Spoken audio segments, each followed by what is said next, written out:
Do you carry a trauma kit or med gear? Are you sure? I know if you're lying. And if you are, we gotta fix that.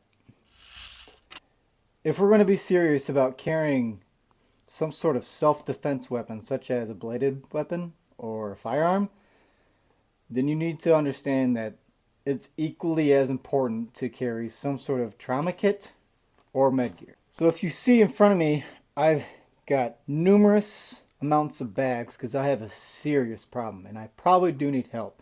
But in these bags are a lot of solutions, especially when it comes to fixing myself in a scenario where I'm bleeding heavily.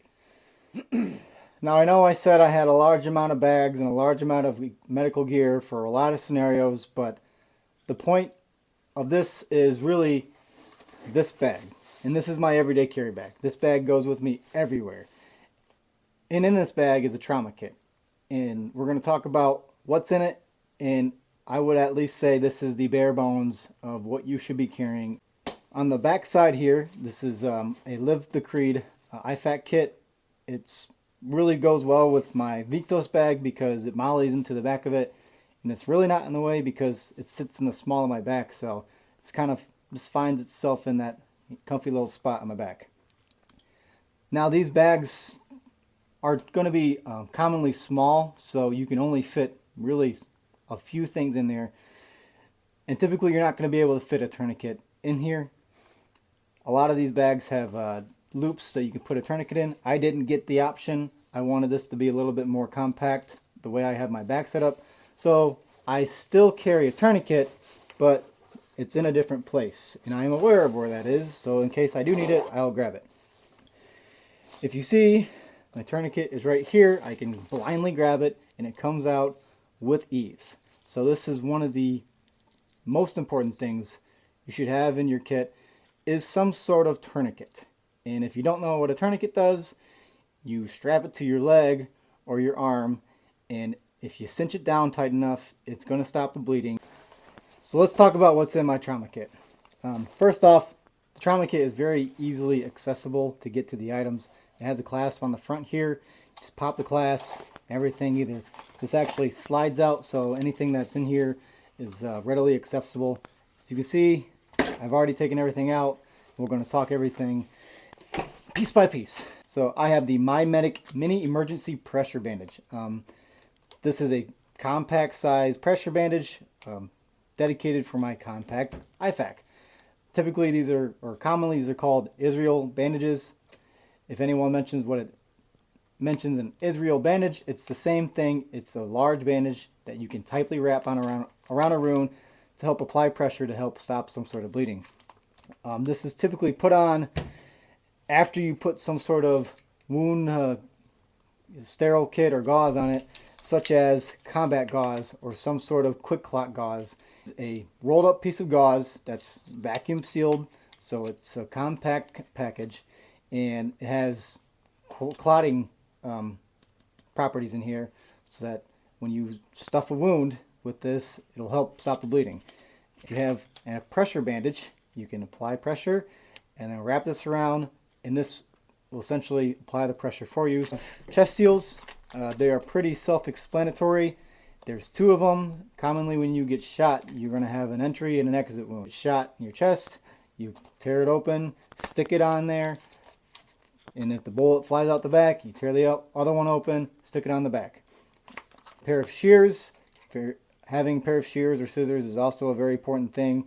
They have the safety tips, so if you need to cut clothes, you're not gouging into someone's arm or leg and causing another problem for your situation. And this is another multi-tool, so it can be used for a variety of things that you need to cut, but mainly they're for cutting clothes so you can get to a wound easily and quicker. Some sterile gauze pads.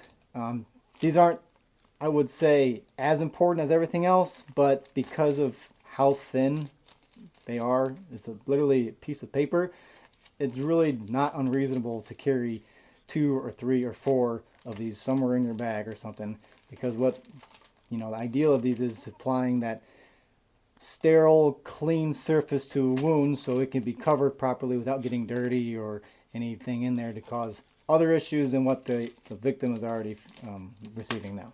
Next is a pair of gloves. This is I would say, pretty important thing to have.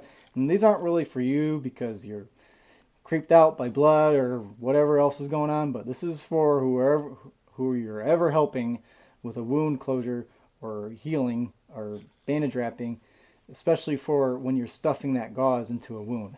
You don't want to be sticking your dirty hands and fingers after you ate McDonald's into someone's wound, because that's got bacteria and diseases, and you put things in there that aren't supposed to be in there. So if you're gonna insert your fingers into someone's bloody hole, What did he say? you're gonna want a pair of gloves. And for those who don't feel it's necessary to carry items because it's tactical or because it's unnecessary, let's dive into the world of accidents. And accidents happens all the time. You could be driving to work every other day and you get in a bad accident and you lose a limb because of the accident. You're at home and you go to reach for something in there blindly, and something falls or glass breaks, and now your arm's lacerated and you got blood squirting everywhere. You decide that you're going to go take a swim in the pond, and all of a sudden alligator comes up, and now you got to fight the alligator. So obviously the alligator is probably going to win and he's going to take home some sort of trophy. So let's hope it's not your head, and maybe it's an arm or a leg. Your house gets broken into by a pack of wild wolves. They're not nice wolves, so they probably want to take your leg or something. And you get kidnapped by Jigsaw and you black out, and next thing you know, your ankle chained to a wall, and Jigsaw tells you got to cut your foot off in order to get out of the cuffs because the key to the exit to the room is on the other side of the room. So you got to do that. I'm so fucking scared right now. You shut up. Point is, these are all very common scenarios we might find ourselves in, and you don't have to be a tactical guru to, have this stuff. You just got to be prepared. So I got nothing else for you guys. Hopefully you guys take in this information, get yourself a trauma kit, prepare yourself for anything that could happen. If you have any questions about any of this gear or how to get gear or what's the best gear, don't be afraid to message me. I will say I'm not a professional or certified medic, but I have experience in the line of work that I am in, and I have used some of these objects to help individuals that have been severely injured. So, with that being said, talk is cheap. Sorry, I can't say that. Grantham says that. Talk is expensive. Everything's expensive. So, enough talking. Get prepared. Get training. Get after it. Stay safe, guys.